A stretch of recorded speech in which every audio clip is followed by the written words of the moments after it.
Welcome to Tales from the 305, where we bring you the peculiar, provocative, and just plain weird stories in the history of Miami. I'm your host, Jay Marcus.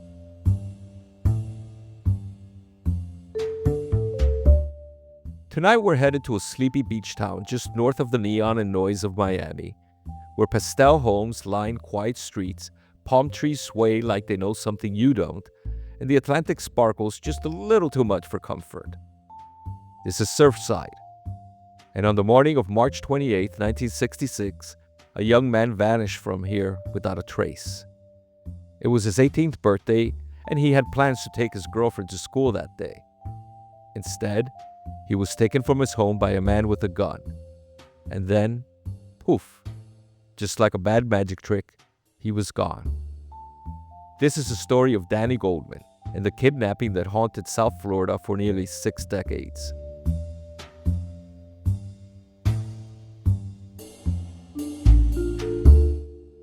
Let's set the scene. Surfside, 1966, a sleepy suburb north of Miami Beach.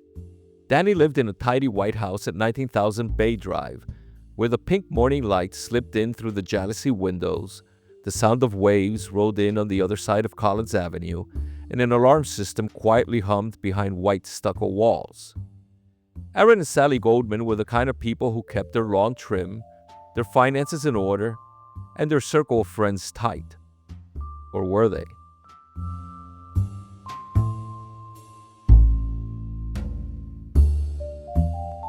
Aaron Goldman ran a savings and loan association, which back then was kind of like running a vault full of secrets. Banking in 1960s Miami wasn't just about loans and ledgers. It was about who you knew and what you didn't say.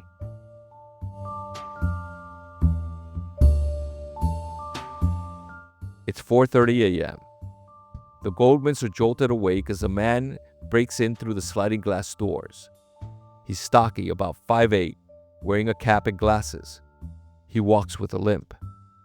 And he knows their names, Aaron and Sally. He demands $10,000. Not 9, not 20, 10. Like he was collecting on a tab, not ransoming a kid.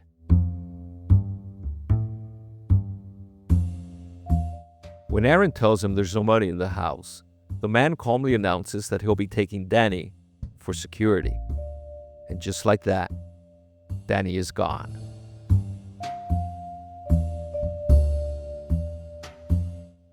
The Goldmans wait for a ransom call that never comes. The police wait. Reporters wait. And the phone rings dozens of times, but it's always a prank, a con, or the deadline of a coward. Danny's car turns up a few blocks away, but Danny? He's gone without a trace.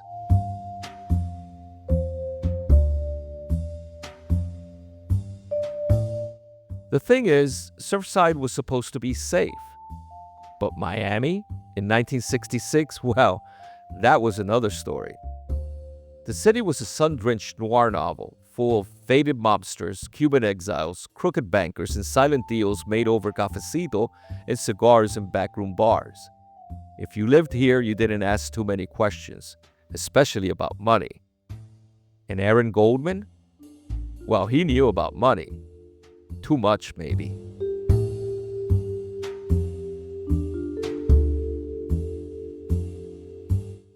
Some say Danny's kidnapping wasn't a kidnapping at all, that it was a message, that Goldman had gotten too close to something hot, some kind of banking scheme or a mobbed-up deal, and the abduction was a warning not to open his mouth. Others think the kidnapper wanted the $10,000 for something very specific. Maybe a bribe, maybe a payoff, maybe to keep someone quiet. Who knows? What we do know is the man who took Danny knew the house's layout, knew the alarm system, and knew just when to strike. That's not random. That's inside information.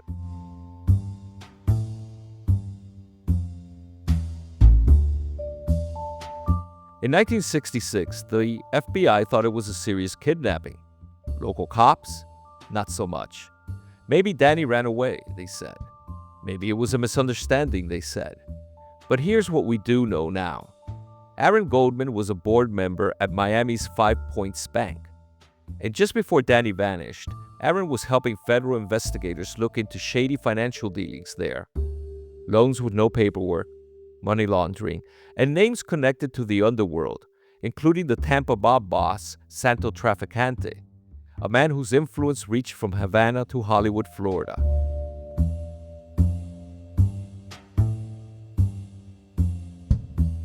Then entered George DeFeese, a mob-connected crook with ties to the Traficante organization, and Joe "Chicken" Cacciatore, a career burglar with a rap sheet longer than the Palmetto Expressway. Cacciatore, Traficante's cousin, had made a living boosting high-end hotel rooms from Tampa to Miami Beach. He also had a cozy relationship with corrupt cops in Dade County, the same cops investigating Danny's case, including a detective who once served as Cacciatore's alibi witness. But no one seriously looked at DeFeese or Chicken back then. The investigation went nowhere.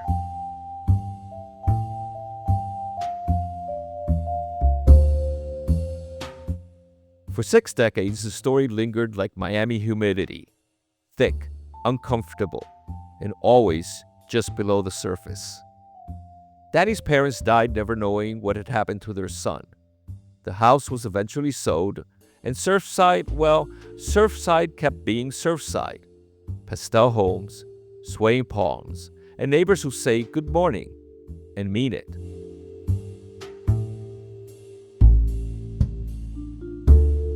But behind the sunshine, this story sat like a shadow in the sand. A boy taken, a secret buried, a town that never quite forgot.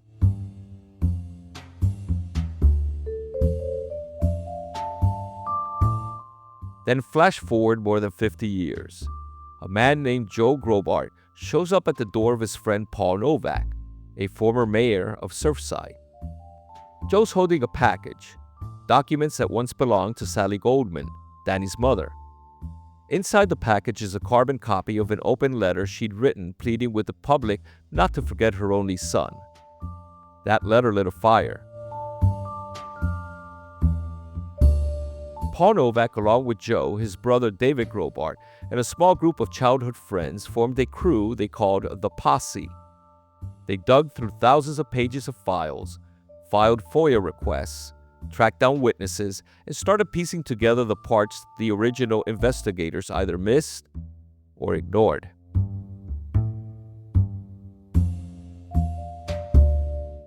They discovered that Sharon Lloyd, Danny's teenage girlfriend, had a web of connections to very suspicious figures, including her father, Charles Lloyd, a thief named John Newsom, and a former cop and bail bondsman named Wally Jefferson.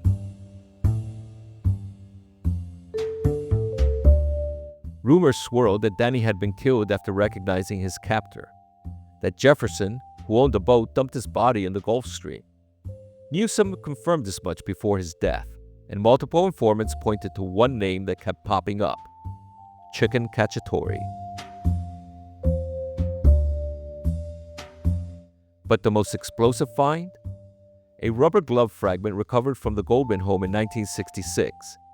Long dismissed as a worthless clue until Novak traced it back to a tiny medical clinic in Brooklyn, the only clinic in the U.S. that used those Canadian-made gloves. And guess who had been a patient there? George DeFeese. That glove placed DeFeese at the scene of the kidnapping.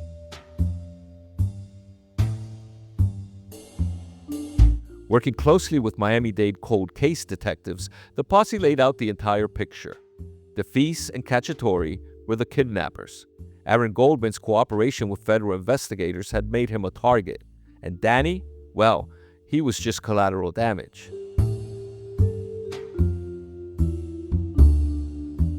The cold case was declared solved in 2022, thanks not to a badge, but to childhood loyalty, obsessive determination, and a mother's long-forgotten plea.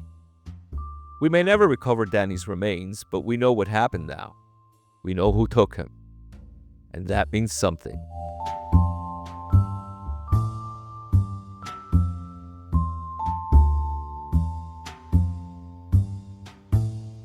Next time on Tales from the 305, we head up the coast to investigate the ghost of Stiltsville, a floating neighborhood built on rum, rebellion, and a little crawfish magic. You won't want to miss it. Until then, lock your doors, question the obvious, and remember, paradise always comes with a catch. I'm Jay Marcus, and this was Tales from the 305.